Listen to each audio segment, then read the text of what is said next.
Do you want to do a podcast? We make a darn good team. It always goes without a hitch. Let's head to Twitch and go start up the stream.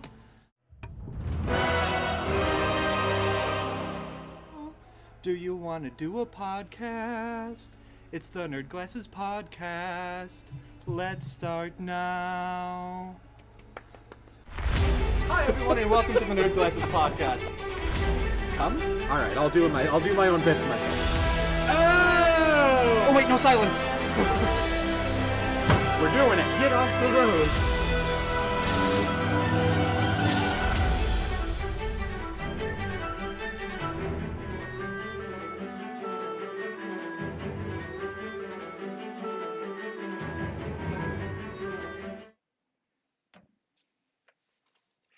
Hey, Dave. Yes, Boater.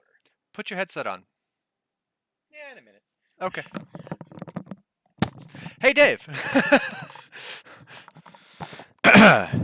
Yes, Boater. Why did the PC gamer have a hard time using Uber?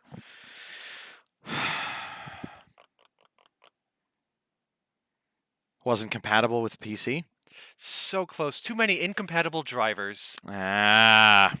Hello, everyone, and welcome to the Nerd Glasses Podcast. I'm Boater. I'm Dave Man. And we've got some stories racked up. We've got the Twitch bans and game releases, and we've got St. Jude After Action Report coming at you all in the next hour. Hello to everyone that is hanging out here in chat. Hello to everyone that stuck around after the special Tuesday edition of the No Look podcast that was on just before us.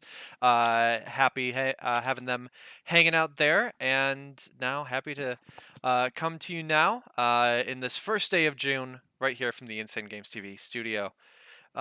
Dave, shall I get things started off with our Twitch ban of the week? That sounds excellent. Great, because it's insufferable, and I hate it / love it.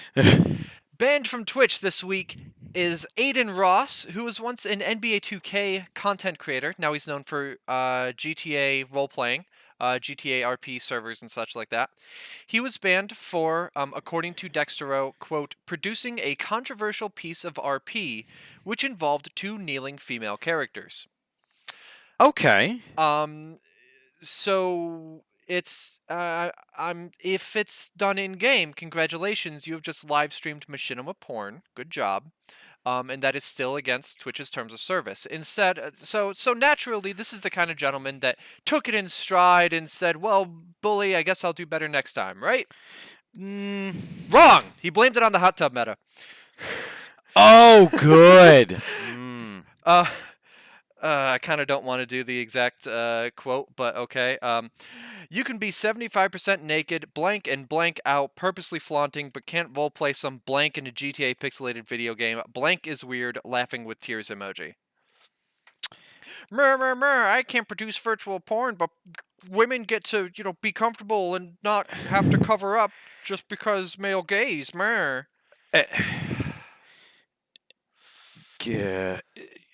Good on you to be faced with consequences of your actions, and instead of standing up and saying, I did blank, and I won't do blank, now knowing that it's a problem, let me fix it. No, always deflect. Never your fault. It's hot tub meta. It's video games. It's the violence in Grand Theft Auto's it's problem. It's this unrelated thing that's a hot button issue. Let me see if I can deflect using that instead. It's whataboutism, really. And yeah, so this guy sounds like a peach, and I think that was his second recent ban, so he'll be back.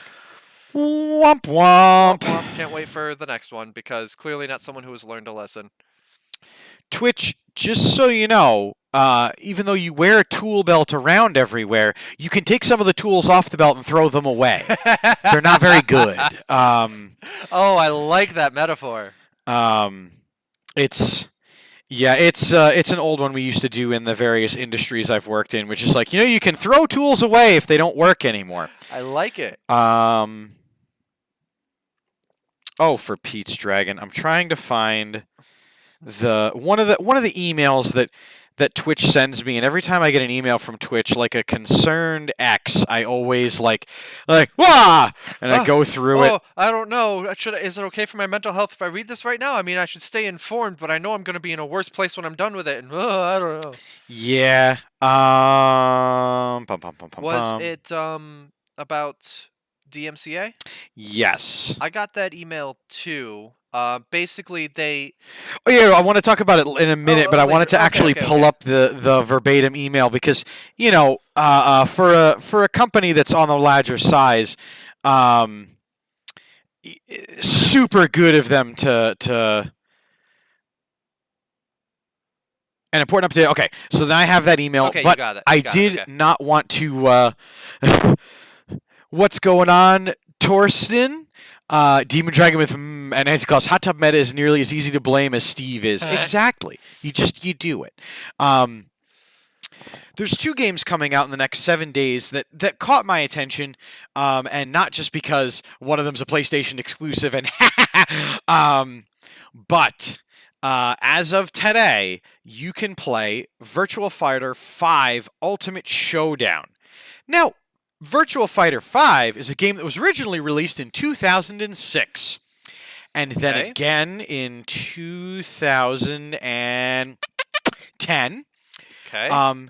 But they are testing out this idea of making a Virtua Fighter that is tailored to esports. Okay. And so the whole idea of this is adding that little bit of panache, the little bit of grooming. I'm going to read it now that I've read it 6 million times leading up to the episode. Okay. And then forgot updated graphics using the new one of the newer engines, new background music, new user interfaces, which will be easier, opening cinematic and online features that were previously unavailable. It's also going to offer DLC, because what doesn't? The DLC will include all background music tracks from previous Virtual Fighter games, various costumes and items for character customization, and cosmetics options, because fighting games, you can't give people extra stat boosts, but you can make them hold a hilariously out-of-place weapon while you fight.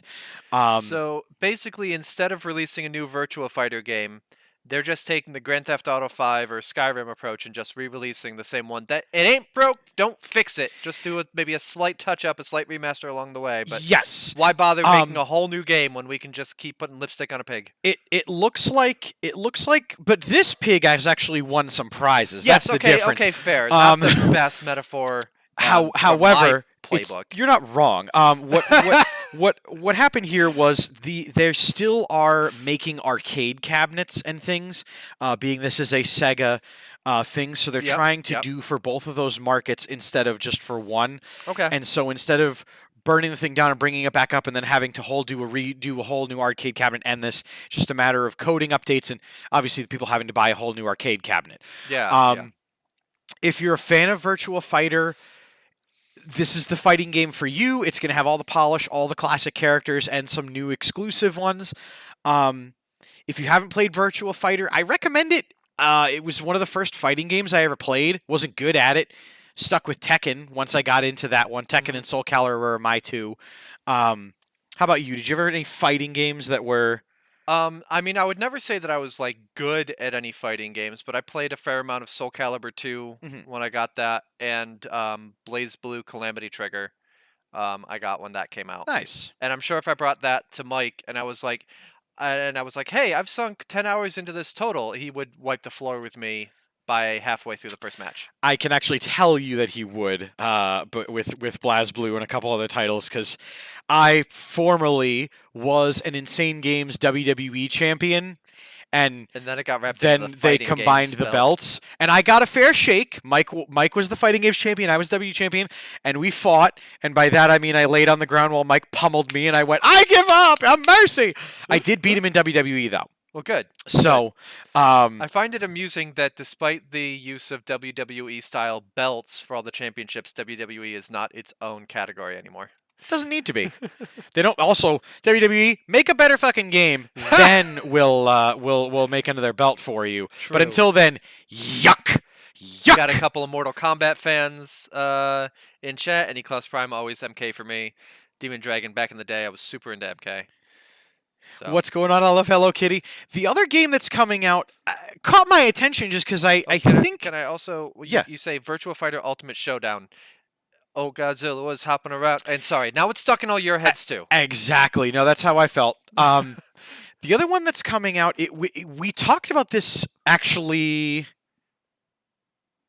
in the past. I know for a fact we have mentioned this game coming out, but it's called Griftlands. It released today for Microsoft Windows, and in a couple days it'll be out for the Switch, the PS4, and the Xbox One. It's designed and developed and published by the company that made Don't Starve. So it's got a pretty good pedigree for gaming, for fun, but also difficulty. It is a deck building type game. I know. Hang on. Don't tune out yet. I'm sorry, you were speaking directly to me with that. I know, hang on, because I was starting to tune out. It's Pull me back in. a sci-fi style game where the cards themselves are used to influence turns. So, for example, when I'm trying as the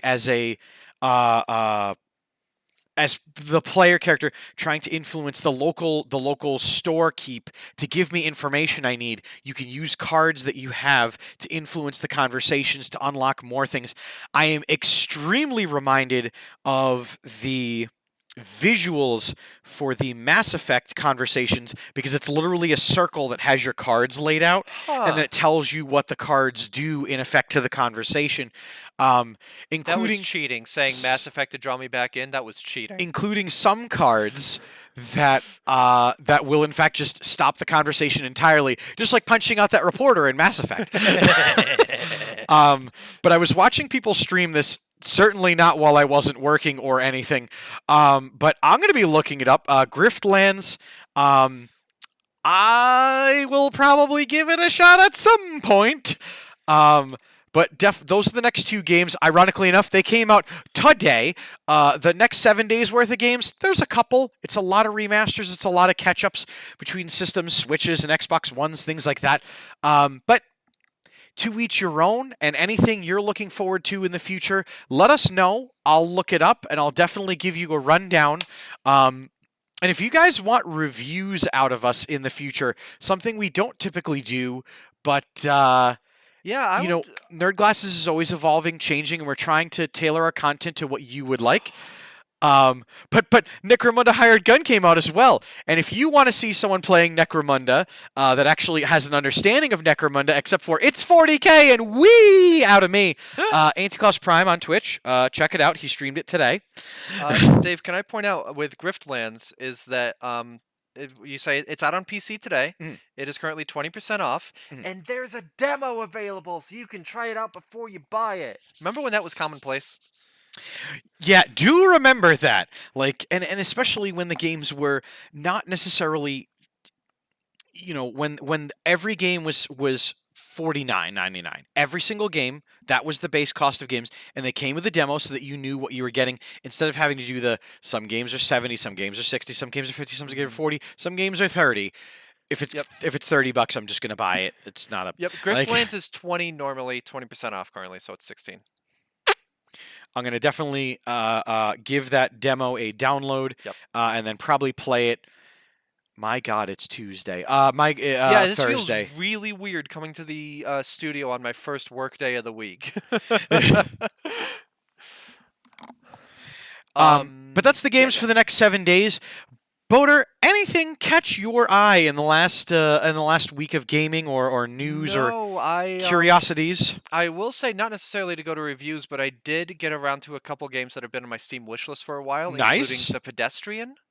That is the one where you're playing as, like, how was that game? Guy that's like part of an exit sign or whatever going on between the scenes. I played that. It was about a 4.5 hour stream, I want to say. About 4 hours of playing that. That was the last thing that I did for St. Jude Play Live. And one of the worlds, one of the mechanics broke me, and I got very frustrated at it, and I had to look at a walkthrough for 2 or 3 puzzles. But the rest of the game was that kind of puzzle thing with great kind of aha moments. The end of it got weird, and I'm gonna have to look up some like discussion of theories as to what it means. But that's always a fun thing to kind of find too. So yeah, I enjoyed that. The other game that I ended up playing, I ended up doing it off stream because it's not quite a St. Jude friendly one, is Maneater, which I believe you and Vladdy talked Oh, about. the shark one. The shark one. Yeah. Yeah, that you guys talked about when I wasn't able to be on the show one time last summer, and that's been great so far as well. So, yeah, nothing that I can think of coming out in the next 7 days, but it's like really quick. Hey, this is what I've been playing. That's what's in my disc tray, quote unquote. I want to do that kind of thing some more. I mean, that was a yeah. Let's dust that off. We talk about like shifting things, and it's like I enjoy talking news, but I also want to have these discussions of what have we been playing, like, and I'll straight up ask you when we get later, but like yeah, it's been good. I've had some good gaming this last month. Next week, let's talk Yeah, about what are we absolutely. looking forward to playing this month. Yeah. Now that St. Jude's is over, let's talk at length about not at length, but and you guys bring your gaming experiences. What are you looking forward to? What do you have that you have backlog that you're looking forward to play? How many times is Vladdy going to stop streaming a game and just play Magic the Gathering until he finally admits that he just wants to stream Magic the Gathering, and that's okay. We love you and we want you to be happy. Battlefield 6 is I Love Hello Kitty. Nice. Anticos, the shark game is ridiculously fun. More fun than it has any right to be. Nom nom nom. Okay. We mentioned St. Jude a couple times. Do you want to dive in and? Absolutely. Yeah. As of midnight, St. Jude's Play Live is once again put in bed, and We did so good. fuck you, Cancer. You get what you deserve. We're not streaming for St. Jude right now. So Dave, can we say it one more time? Fuck you, Cancer. We gangland style beat on that ass all month. Oh my god. So, first off, overall raise for St. Jude Play Live the entire month. Wasn't it this one? That one, yes. So, the Damn Bugs team raised, Dave, when that catches up, you'll have to tell me that number because I know it's $7,902.57. nice. So close to $8,000. Like, we start off with a $1,200 goal, then we had more people join in, so we're like, we'll hit that, cool. $2,500, that's actually a good goal for the amount of people that okay. $3,500, Dave had his doubling stream, and we hit that in one night, okay. $7,500, and we hit that on Saturday, I want to say. Dave, I know you ended up hitting your stretch goal, I believe, yesterday? Yes, I beat my what I was calling pinnacle goal, just because I figured I would do a little over 1,500. That's now the average. Since we stopped doing one unit and started doing a team, and people kept being so incredibly generous with their time and their money, and so I was able to raise a grand total of $2,501.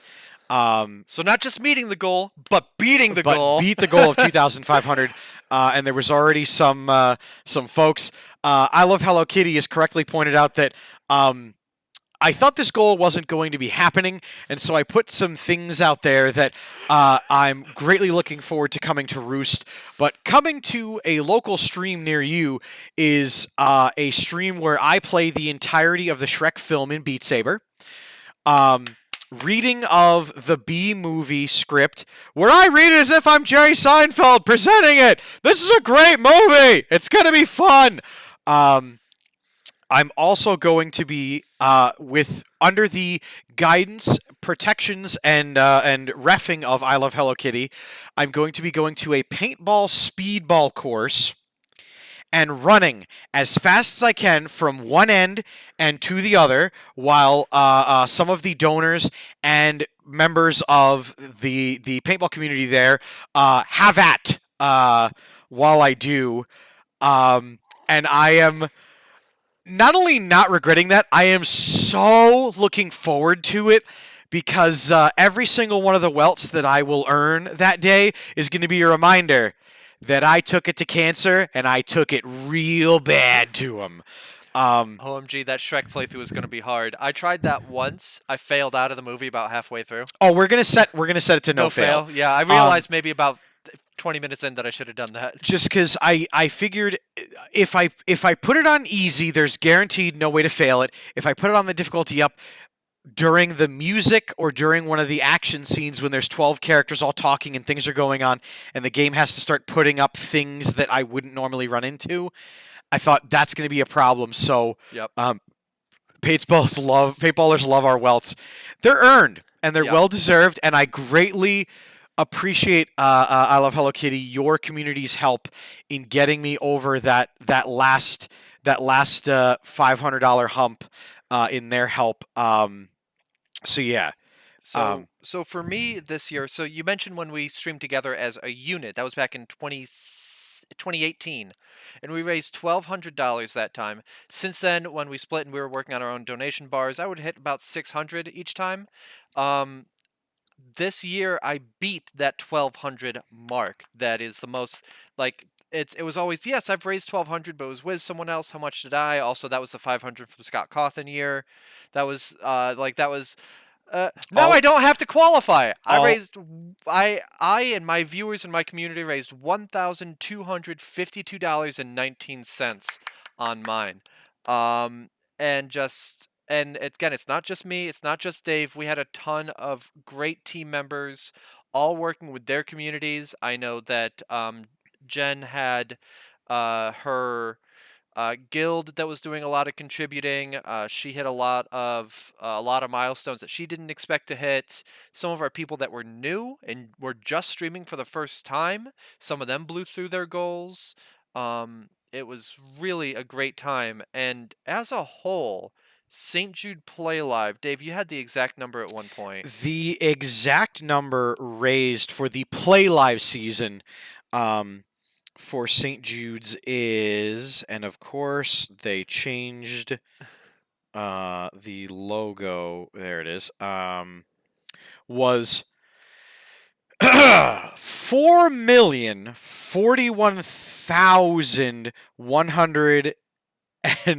$4,041,112.90. Over $4 million. About midway through the year, I looked at that overall goal and I was like, I don't know, that's gonna be a stretch to try to get to that. It's a worthy goal. It's good to try to stretch for it. But it happened. It happened through everyone's generosity, everyone's hard work. The So, goal, by the way, was $3 million. was it? For some reason, I thought it was set to 4. Wow. That's part of the reason that they started throwing out like extra, like, hey, if you raise money on this day or that day or this and that and the other, and things like that. Mhm. It's thank you, Auntie, for clipping that. I'll share that one around later. He clipped the us giving it to Cancer, but truly to everyone on the team, because you deserve shout outs, and here they go. Yeah. Regardless of how much you raised, how little you raised, what you did during St. Jude's Play Live, if you donated, if you watched, if you lurked, if you commented, if you did these things to any streamer at any point for St. Jude's Play Live, thank you. Childhood cancer has no place on this planet, and it's great to stand up and do so many of the things that we were able to do. So to Rafe Wolf, thank you so much. Boater, thank you. Dave, Sustaina, thank you. thank you. Piacular, thank you. Love Alec, thank you. Sam the Lion, thank you. Keo6668, thank you. Fancy Art, thank you. Brew Nerd, thank you. Akai1988, thank you. And Ariella Dragonsbane, thank you. You guys were amazing. This was more than we could have expected going into a usual, me and Boater are going to do St. Jude's Play Live and this and that and the other.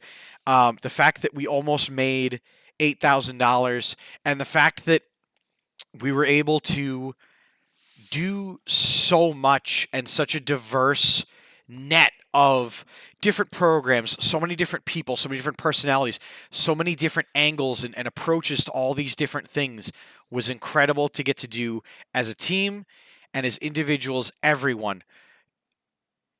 Long story short, and the reason I'm going to say this out loud is a lot of people were kind of kicking in the dirt and saying, like, well, I didn't raise as much as, or I didn't hit my goal, or this, that, and the other. Fuck cancer. Regardless of how much you raised, regardless of what you did, regardless of how many times you were able to stream or what you were able to do, don't ever look at other people's achievements and say, well, I didn't do as much as, because you know what? None of us did as much as Dr. Lupo did in one singular day. Mm-hmm. I'm not kicking around and getting upset about that because, again, the whole goal of it wasn't to have a competition. It was did what to you show up could. cancer. Yeah.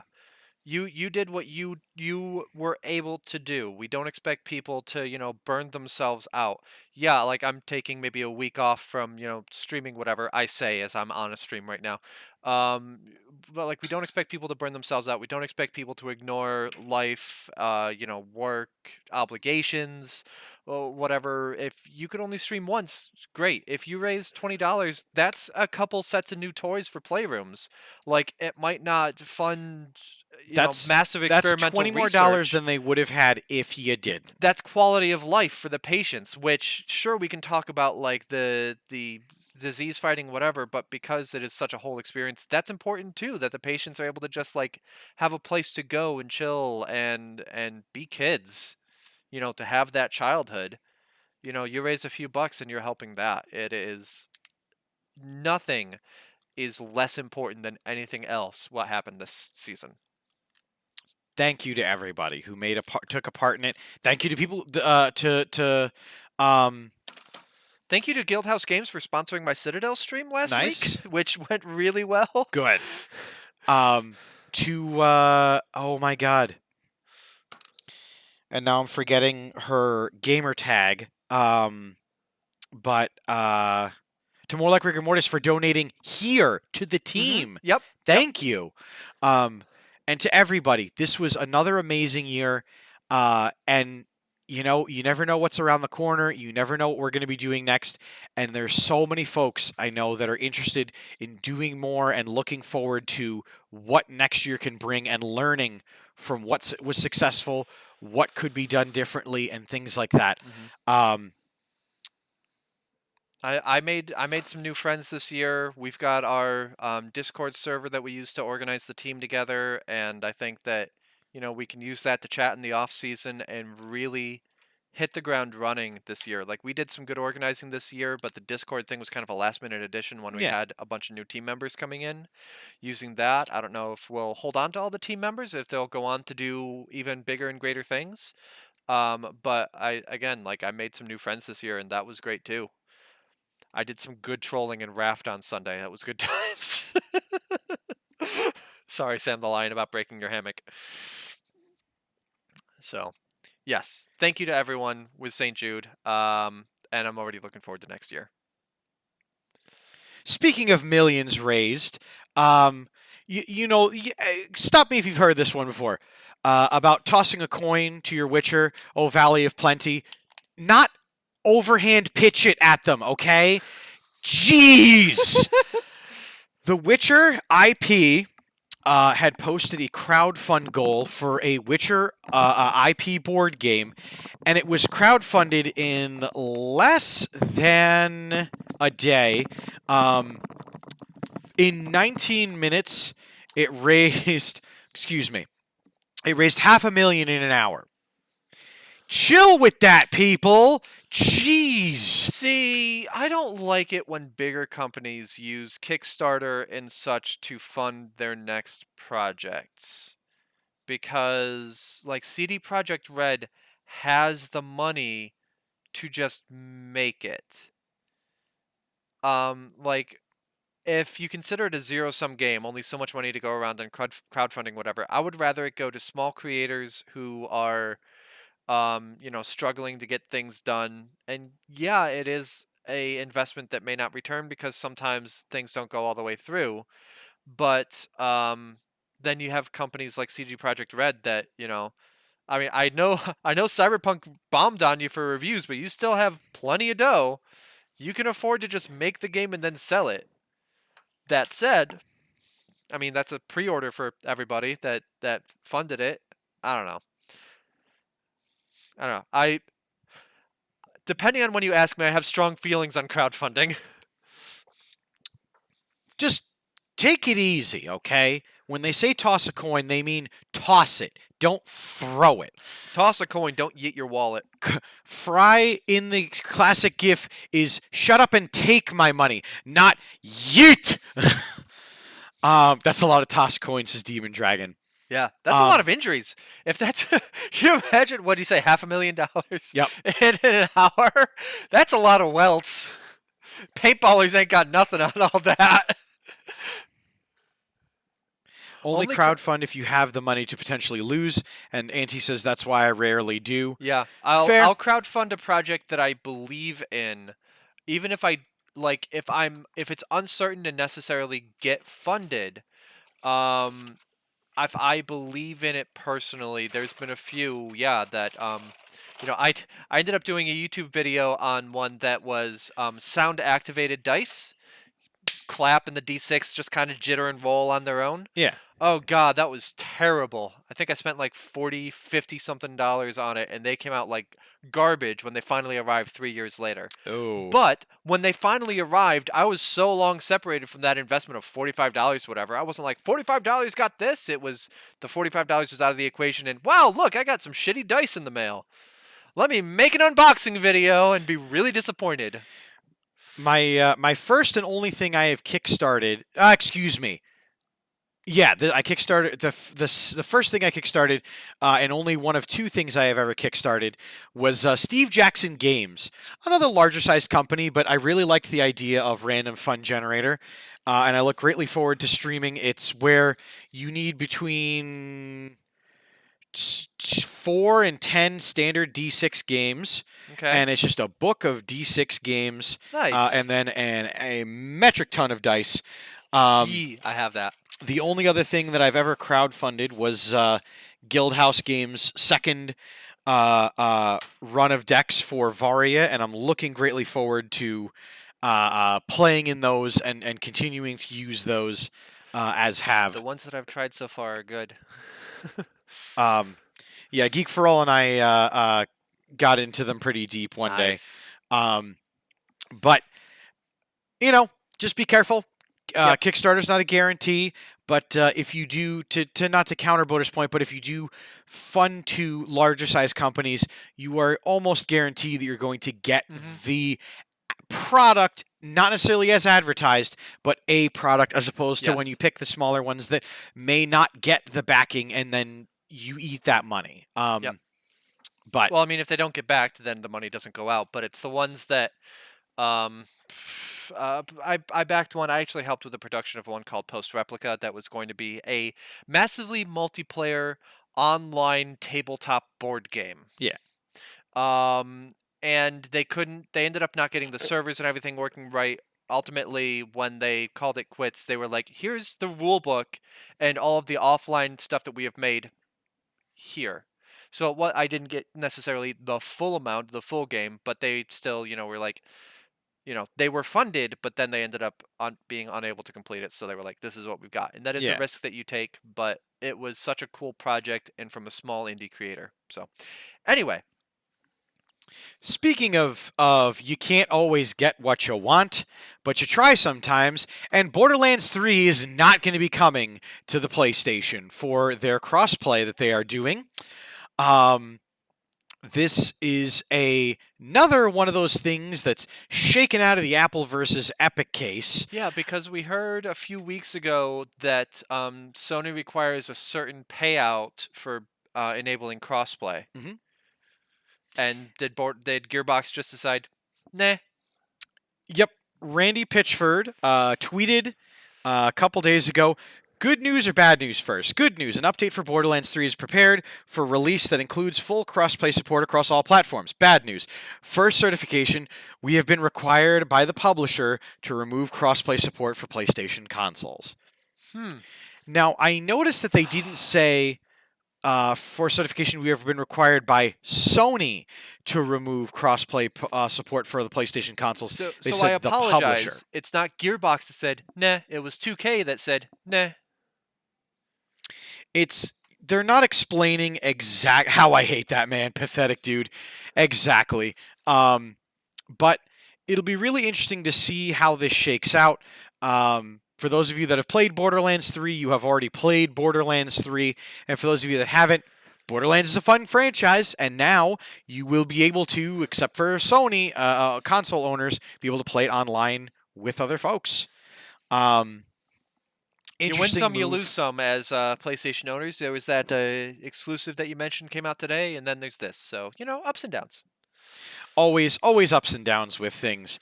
Another down is last year. Actually, this past year's BlizzCon, they had said at the end of the convention that they were going to look forward to seeing everyone next year at BlizzCon. Well, they officially announced and they released down low for a lot of people, hey, BlizzCon once again is not going to happen in the traditional sense. They are going to stick with the digital model. They are not, however, going into specifics of what it's going to look like yet. But they don't and still can't put the production time to putting on a hey, we're back BlizzCon Yeah. on in time to the standards that they wanted. So they're going to be doing something. Yeah, people don't realize that just because it happens once a year, planning for February 2022 starts in February 2021 at the latest. And because of things like vaccine rollout and I'm sure the Suez Canal blockage contributed to it somehow. I don't know. They couldn't be certain that they'd be able to have things together in time, so they said, you know what, we'll go for a sure thing, BlizzCon line for 2022. Then we'll figure it out. They are calling it they're going to host a global event set in the early part of next year. Those are their exact words, and the exact imagery that you get from it is yours, but they are putting on a global event the early part of next year. It's funny. That's what they did this year. In my mind's eye, a big online thing is global, and it was an event, and it was in the early part of the year. So we'll see what they mean different, if anything. Blizzard, I know you watch the Nerd Glasses podcast, so excuse me.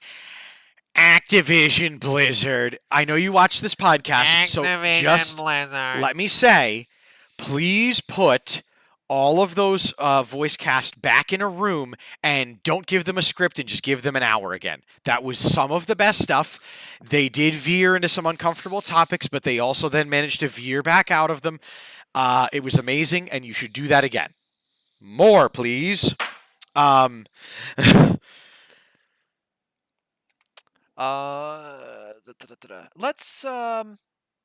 Let's ease into our favorite topic, which has been Epic versus Apple, but let's ease into that because this past week, a different lawsuit, entirely unrelated to all that, finally resolved.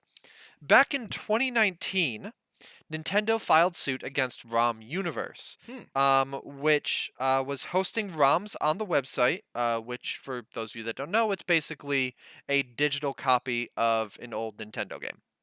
So that people could then download a game, almost universally pirated that they hadn't paid for, and be able to play it on their own, even if they hadn't paid Nintendo for it. Nintendo hadn't gotten their cut, whatever. And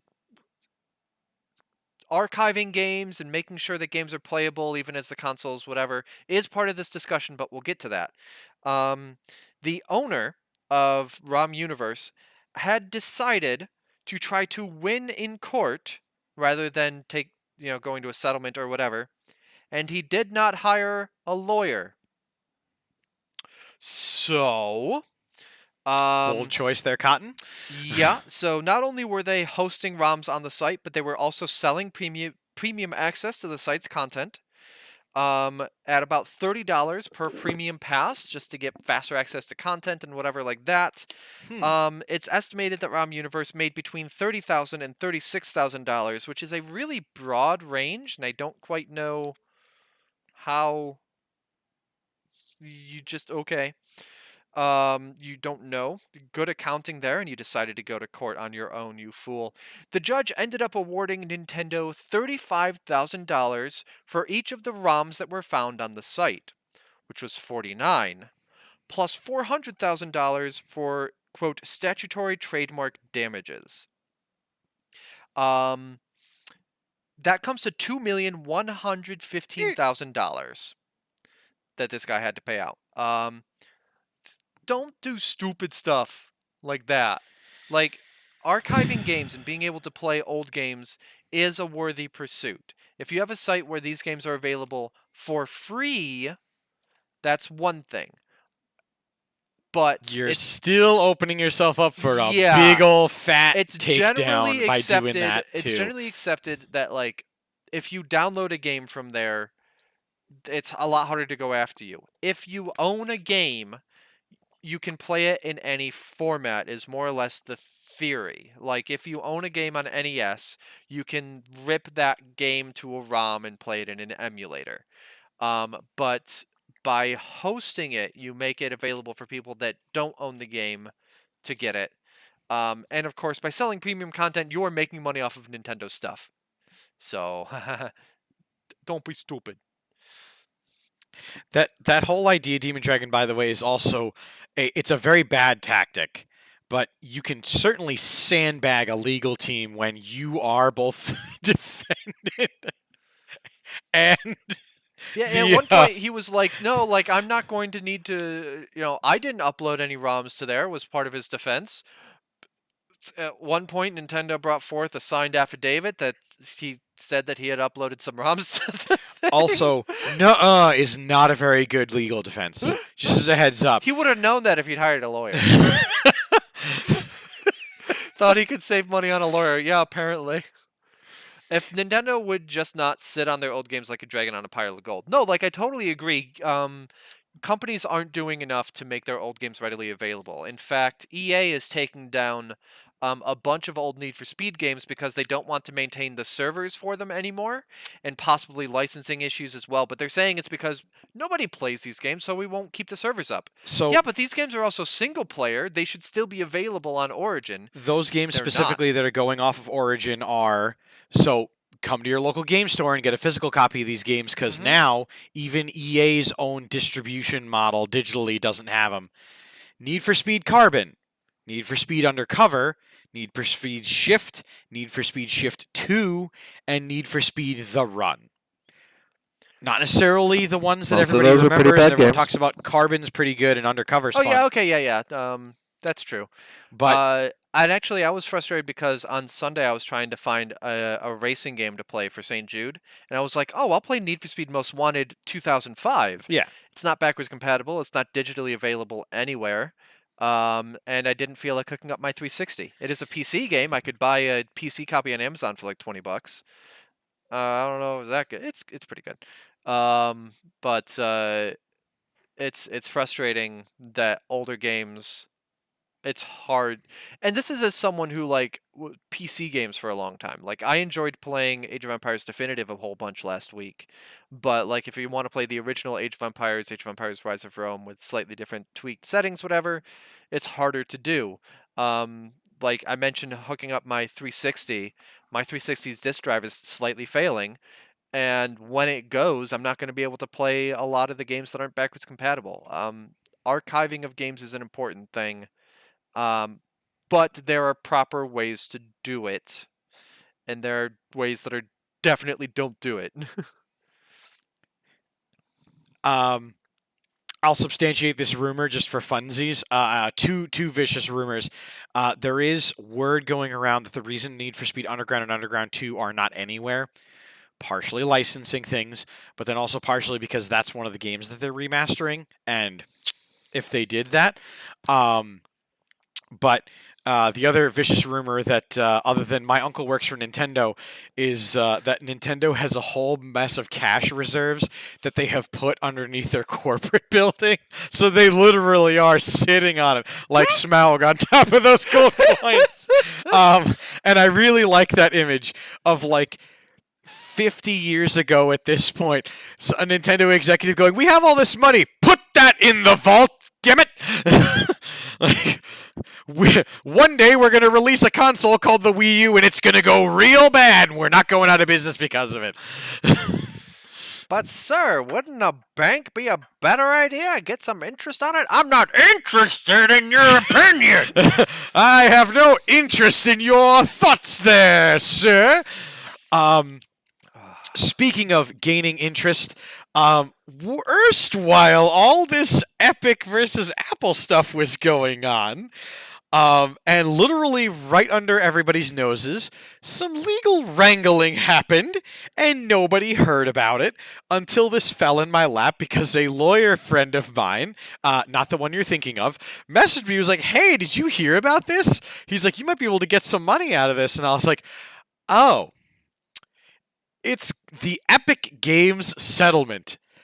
It's definitely designed by a law firm because presentation-wise, it is nothing but the facts, ma'am. I will post this for you so that you too can do what I do and laugh and laugh and laugh as this thing updates." May I read the lead at the top there? Sure. If you played Fortnite or Rocket League in the United States between January 1st, 2015 and February 25th, 2021, and exchanged all capitalized in-game virtual currency for any in-game item, actually I'm just realizing it's a headline so it's all capitalized, or purchased in-game virtual currency for use within Fortnite or Rocket League, you may be eligible to receive cash benefits or in-game virtual currency from this class action settlement. Epic got sued and under a class action. For those of you that don't know, here's another week of Dave using law terms and then getting to explain them. Yee! Long story short, a class action lawsuit is if I tried to sue Turtle Wax as a company because I didn't like the way this came out or this or that or the other, I can then find a bunch of other people that are also have the same complaint to Turtle Wax, as an example, because it turned my red car a little bit orange. Me suing individually, it'll get swept under the rug, it won't get rationalized. But if, say, 100,000 people or 1 million people all have an issue, let's just say playing Fortnite or Rocket League and using in-game currency purchased between July 1st, 2015 and February 25th, 2021, you know, the heyday of those games. Yeah. So what was the suit about? So basically a class action, just really quick, is Yes, a bunch of little cases all put together and represented by a law firm to say, hey, our millions of clients, and it has to be broad issues. Mm-hmm. You can't say, you know, my car's taillight broke and my car's headlight broke and my car's tire didn't work. Too broad. It has to be one specific issue and one specific problem, and that's why it's exchanged in-game virtual currency for any in-game item purchased in virtual game currency for use within those things. They defended millions of people who did that. Basically, one of the, as I was saying last week, they claimed that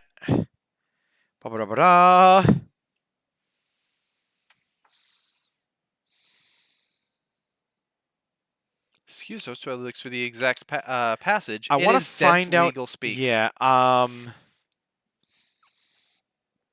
just wondering, like, what the lawsuit was about, because buying currency, buying items with virtual currency is kind of a standard thing. Like, what was so grievous that it was brought to court?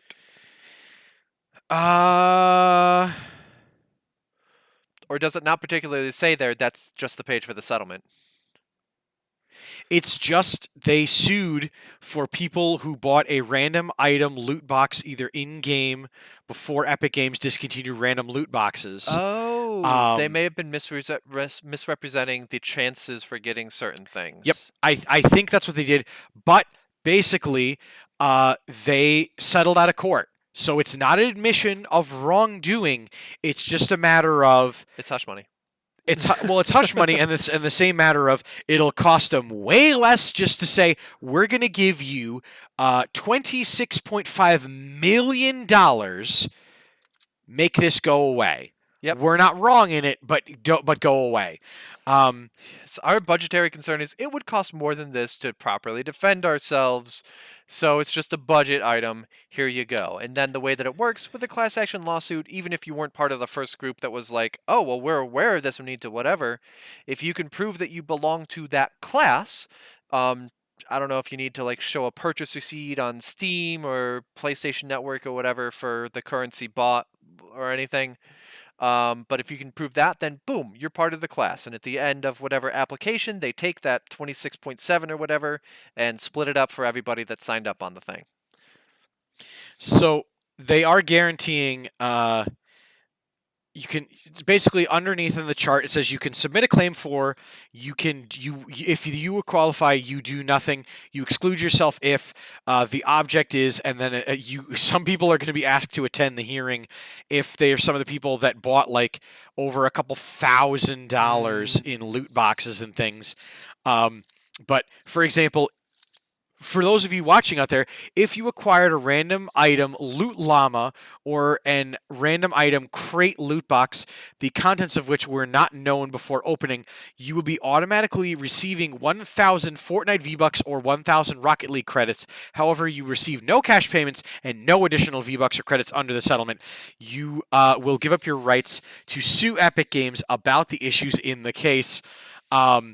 Even if you realize it's happening or not. So if you log into Fortnite or Rocket League in the next 5 months and you realize you have an extra 1,000, you're welcome. They fought for you. But the final approval hearing is actually May 6th. So we'll be finding out when those releases happen, because I am going to, on Sunday, try to find where this is happening and try to read some more stuff. So May 6th as in like last month? Oh, that's right. Yep. I don't know why in my head. This has been here a while and escaped our notice. We're just noticing it now. So yeah, as of May 6th, they were closed. And so I'm going to look into when are those settlements going to be given out to folks. The deadline to submit a claim passed on April 26th, 2021. Yes. But that's for if you want to submit for cash compensation. Oh, yeah, okay. The whole thing is that Fortnite Epic Games basically said, hey, you have it. You're right. This and that and the other. So they sent all that out. Yeah, I imagine that was a... Look, we can't be involved in this battle, too. Hilarious. Clever girl, Epic Games. Clever girl on that one. So we're running extra close to our time. Yep. So I'll table the Twitch one just because it's a larger size topic. Okay. And rather just say that speedrunning, it's a lot of fun. It's very rigorously watched, and you can do it. There's speedruns for literally every game out there. Mm-hmm. There's metrics and rules and way to do it, and this and that and the other. But popular Minecraft speedrunner Dream had his world records removed after officials realized he was cheating. He was basically attempting to beat Minecraft, which under the auspice of Beat Minecraft, which is an open world game that doesn't really have a beginning or an end, is to start the game and kill the Ender Dragon. Yep. Fastest time you can do it. Yep, so that's one form of speed run, and that's what he was doing a lot. He did the run. Where were the specifics about it? Oh, interesting. The speedrunning community went into the calculations. Yeah, it's intense. Like, I love this. how people look into things where, like, I've seen some where someone releases a video for, say, speedrunning Half-Life or something, and people are like, oh, no, this one thing that happened here shouldn't happen because you didn't do this 2 levels earlier to set the flag for that. So obviously, this is stitched together from multiple runs. So yeah, they long story short, it was in Minecraft specifically version 1.16. The reason you do previous versions is you now know everything about that one because they've moved on from it. Yeah. So they basically send you the here's 1.16, have at, and basically, he had a buff that caused more drops for the ender pearls and collecting blaze rods from mobs and things like that. Basically, the odds were increased. They were sitting at 5%, and having the things that he had enabled went at to 50%. Okay. Yeah, so So basically just making it a lot more likely for good drops that are going to help. Basically gaming the RNG. yes. And it's interesting that you bring that up because I need to watch this, but I saw that a video came out a week ago by Virtual that is titled "The Biggest Cheating Scandal in Trackmania History." Trackmania is a time attack racing game. It is all about speed running and finding, glitches to go around and ways to jump parts of the track and everything like that. And I need to watch that, but apparently that's, 2 in 1 week with a cheating scandal, that one in Trackmania. Demon Dragon, how does someone think they can set a speedrun record by cheating? So dumb. Because people want recognition even if they can't come by it honestly. Plus, on the internet, if you do something, people will support you regardless of the fact that the thing you did was a farce. Because the internet. Can I take the last couple minutes we've got here and not exactly review, but kind of talk about what I've been reading recently? I've mentioned it once or twice, I think. Have I mentioned Empires of Eve on here? Not to my knowledge. Or actually, I can hold until next week too, because it looks like you've got one more that you want to try That's true. to They get just want to. praise for a little work. I mean, if you want to chat the book, that's totally fine because this can also be tabled to next week. Sure. So this is one actually that I kickstarted. Kickstarted Volume 2 and got the set of Volume 1 and Volume 2. It's a history of EVE Online. For those of you that aren't familiar with Nice. it, EVE Online is the epitome of, God, I never want to play that game, but I love hearing about the stuff that goes on in there. It's an MMO that's a sci-fi, and unlike any other MMO, every single player is in the same instance. It's not like, say, World of Warcraft, where if there's 200 people in one area, they're going to be split onto separate servers, different instances of the same area, so there's no lag. EVE, all 200 people are there. So I just finished reading about a battle that had 39,000 combatants. No, more than that. Like actual over 4,000 people logged into one particular spot in a server and talking about the lag and everything in there. And it's fascinating because it's real people that, go to barbecues together or are talking about like cooperating on Jabber and Mumble because Discord wasn't quite a thing in the time period I'm reading quite yet.